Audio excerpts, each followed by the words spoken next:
Мына тарыхта, адам баласынын тарыхында, жалпы ислам эле эмес, адам баласынын тарыхында өтө даанышман, көптөгөн илим билим ээси Лукман деген адам өткөн. Лукман хаким өзүнүн баласына насаат айтып жатып мындай деген: "Я бунай, о бир боор этим, балакайым, изан талаатил маидату наматил фикрату." Адам баласынын курсагы дайыма ток жүрүп, ашказан толуп кала турган болсо, адамдын пикири уктап өлүп калат дейт. Адамдын пикири соолуп калат дейт. Соолуп калган пикирден таза пикир чыкпайт дейт. Ва хорисатил хикмату, адамдын даанышмандыгы өнүкпөй калат дейт. Дудук болуп калат дейт. Ва қаадатил аъдау анил ибадати, адамдын денеси шалбырап, денеси ыксырап, ныксырап, ибадатка чамасы чаркы келбей калат дейт. Орозонун дагы бир эң чоң пайдаларынын бири вассауму юаллимун низама вал индибат. Жашообузда бул эки нерсе жокко эсе болуп баратат.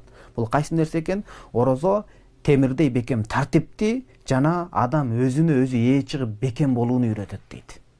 Азыр адам жашоосунда карап көрсөңүз, көпчүлүгүбүздүн жашообузда тартип деген нерсе жоголуп кетти. Жөнөкөй үй бүлөдөн баштап жогорку даражага чейин. Анан экинчиден вал индибат дейт, өзүн бекем кармоо. Адам өзүнө өзү ээ боло албай, ар кандай нерселерге кээде оңго, кээде солу айтор, мындай бир багыты жоголгон сыяктуу, мындай бир башаламан жашоо кечирип жатабыз да көпчүлүгүбүз тилекке каршы. Демек, акылыбызга келип, эсибизди топтоп, жыйнап, пикирибизди калчап, мына ушул өзүбүздү бекем кармап, темирдей бекем тартипке келүү үчүн орозонун, ошол парз орозонун маанисине терең сүңгүп кирип, анын пайдаларын алыш керек деген сөз. وينمي الصوم في الإنسان عاطفة الرحمة والأخوة. Мына социалдык тармакта, социология илими боюнча дагы орозонун тийгизген пайдасы адам баласынын, жалпы инсан баласынын ортосунда, анан өзгөчө мусулмандардын ортосунда мээримдүүлүк, бир туугандык сезимди ойготот дейт.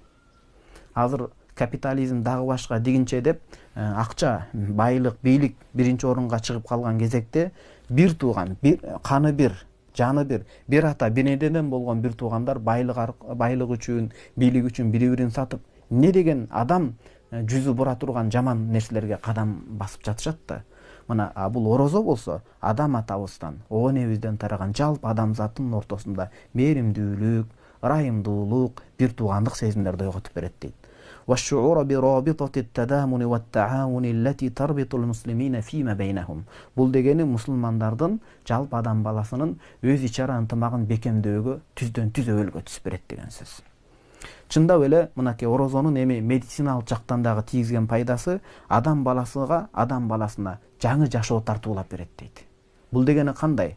Өтө бир мынтип ашыртып айтып ийген сөз эмеспи? Жок. Адам баласына ушундай бир жаңы жашоо тартуулап берет. Анткени орозо тутуу менен иштен чыккан, каарып калган клеткалар жаңы бир наристе сыяктуу, жаңы адам баласына жаңы жашоого нук багыт бере турган жаңы клеткалар пайда болот дейт орозо тутуу менен. Керектен чыгып, жарамсыз болуп калган клеткаларды кайра жаңы клеткалар менен орозо тутуу аркылуу Кудай Таалам алмаштырып берет. Ва ирахатал маидати, адамдын ашказаны эс алат дейт.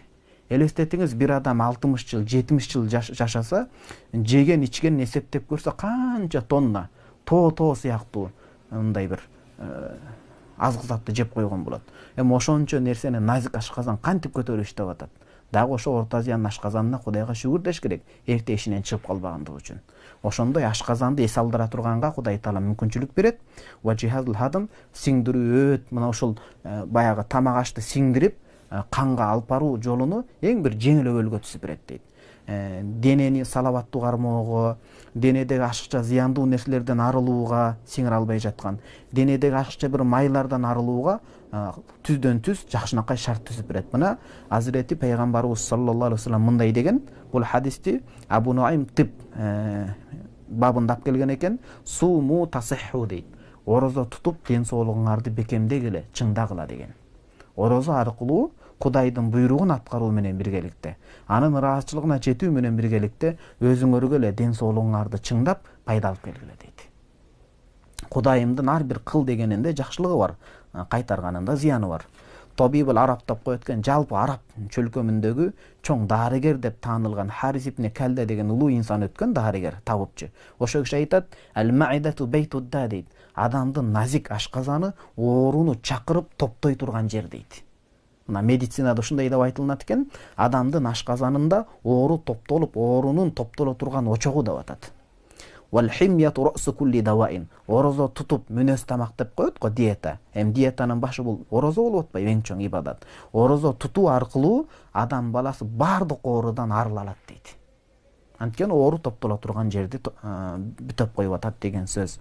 Жыйынтыктап айтканда сөздүн корутундусу, орозо бул диндин эң чоң түркүктөрүнүн бири. Жана Кудай Таалам жөнөткөн шарияттын эң бекем парыздарынын бири бул орозо болуп эсептелет. Анткени орозодо адамды жамандыкка кириптер кылып, жамандыкка үндөп чакырып аткан нафсини, жана кургур нафси дедик го, шайтан менен биргеликте иштеген. Ошол кургур, алдамчы, жамандыкка көп буйруган, алдап кетчү нафсини тарбиялоо бул орозо менен гана болот.